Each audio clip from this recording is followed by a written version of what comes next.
Hello, everyone, and welcome to the monumental event. My name is Matthew Miller, the champion of May, the non-professional brother, and for all of you right there in Milford, the host of this gathering. Tonight, we round out Season 5 of Operation Kino.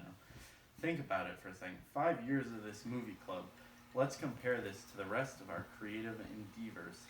Kino has outlasted Corey and Connor's critiques column, Sean's stand-up comedy career, every single band Kyle has been in, every single good band Dave has been in, and surprisingly, Sean Moore's entire probation period after his public indecency arrest. I really would have thought the judge Is the mic on? would have given you a harder time, but I guess Kevin did his best job representing you. At least you didn't go to that house in Fairfield with me and Steve Buchanan that night a few years back. He left me at my house when I didn't have my kill kit ready and went without me. Do you restock your kill kit yet, Sean? What? But enough about implied sex crimes. Let's get back to the task at hand. Over the past 5 years, we've learned a lot about each other. We've learned that I don't do any research for my picks until a few nights before pitches are due. We've learned Corey doesn't know that it's uncool to shit on other people's choices immediately after they make them. We've learned that Carrie isn't a fan of action movies, but with lots of racism and boobs. But I think the most important thing we've all owned up to over the past 5 years is that Kino is much more than a movie club. It's a complex and riveting game. As curators, we want to make everyone think and pick great movies. And as pitchers, we want to sell our movie in the most effective way possible to claim victory. Kino has changed the way this group absorbs movies. Unless you're Dave and I have only seen 5 movies, I used to catch shit for talking about horns and Bone Tomahawk all the time, but Dave's been rambling about Pain and Gain and Spring Breakers since this whole thing started. Hey Dave. If you need a way to find good movies, I highly recommend going on this website called google.com and looking up cool movies you haven't seen. I found this movie called Chop Shop about a little boy in New York. It's good.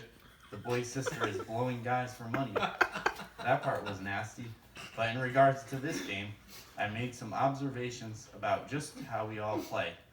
Let me report some of my findings to y'all. What? Sean McCabe couldn't be here tonight, so let me analyze his gameplay first. Oh wait, he didn't win at all this year. He pitches with passion and love and all of that, but just didn't get the job done. And then when it's his month, he makes us all listen to 2-hour podcasts. 2 hours of some entitled men making bad jokes about movies. Oh, and one of them brings his spouse along. That sounds awfully familiar. Also, a big loser this year, Dave, who spent a third of the year renominating movies that have lost in the past. His style of gameplay is quite simple. It's piss poor, but hey, Dave, did you have the best themed month? Who won when he was curator? That's right, me. Usually I tell Dave to fuck off and lick my crack. And I don't mean to let him off the hook with that, but Dave had a theme so pedestrian, so simple, that me, a guy that has never won, could smoke the competition. Translation, Dave's theme was boring and I took advantage of a loose playing field. Gremlins suck too. Your pick was as limp as your dingling gizmo. Can fuck off and lick my crack. Right with you. 2 licks for the price of 1. Or should I say 3 licks? What? 3 licks? What? Like Alec Troop? Blake's been playing the game pretty effectively for the past 5 years. He's been a master of keeping his movie viewing close to the chest. But I think we're on to you, Al. You only won once this year. Your star is starting to fizzle out. Honest pitches, critically beloved but underappreciated movies. We've all noticed your gameplay and are tired of it. I was also very tired when I noticed that bulge in your khakis when you took the picture of me with my crooked glasses a few months back.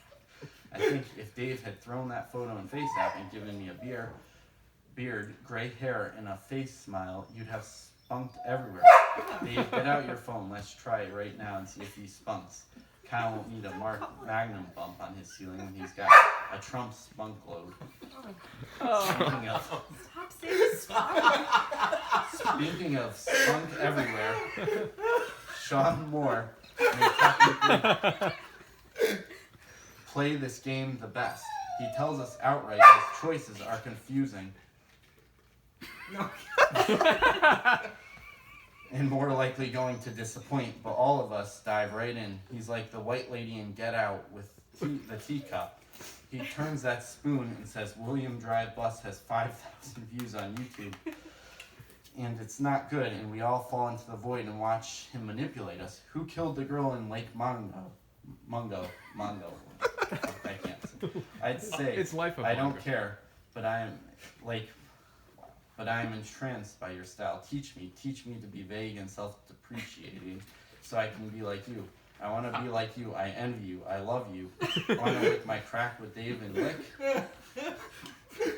Also playing the game well this year was Kevin, whose gameplay can only be described as effectively diverse. He showed us a man slaughtering and fucking his way through the last hours of his life in Crime 2. He showed us a man slaughtering and fucking his way through the last few months of his life in the Snowtown murders. And he showed us a man slaughtering and fucking his way through World War II in the darkest hours. I see a theme happening here. All of the movies starred white men in kill kits. I'm on to you, Kevin.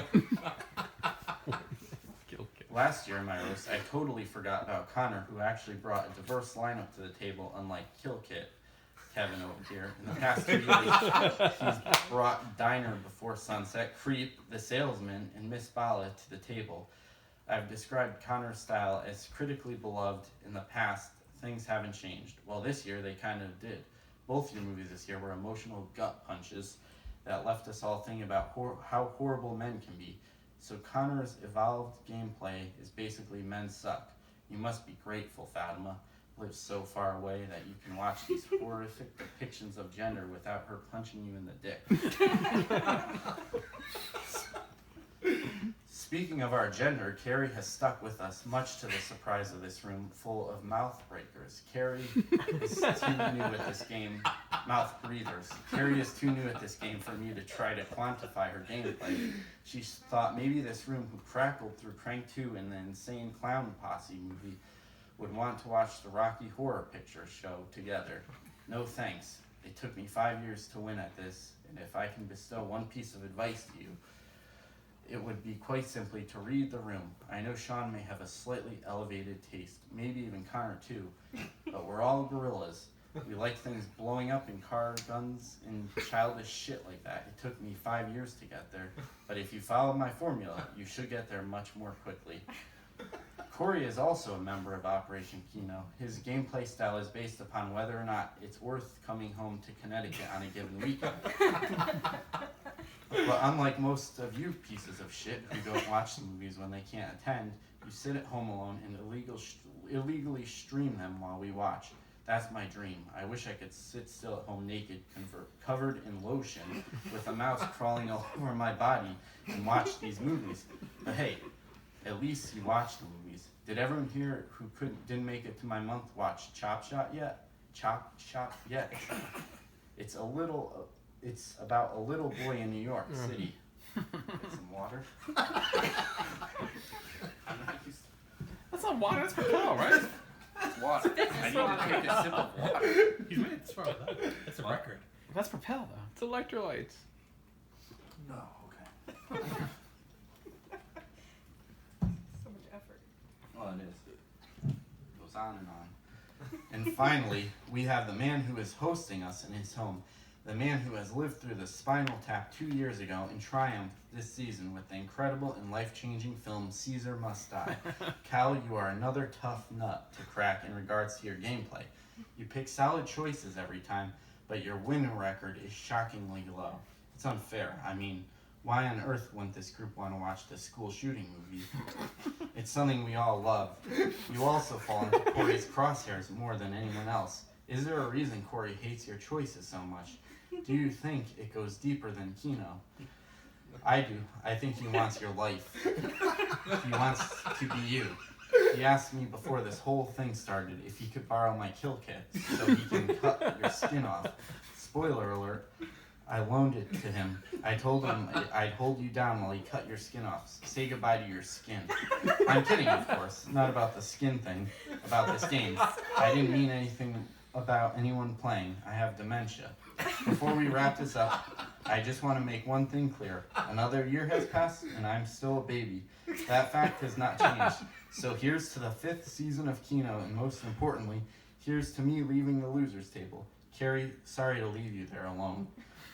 Actually, I'm not, because I won. Yippee, all of you lick my pits and kiss my tip. Kino will never die. That's it. Well done.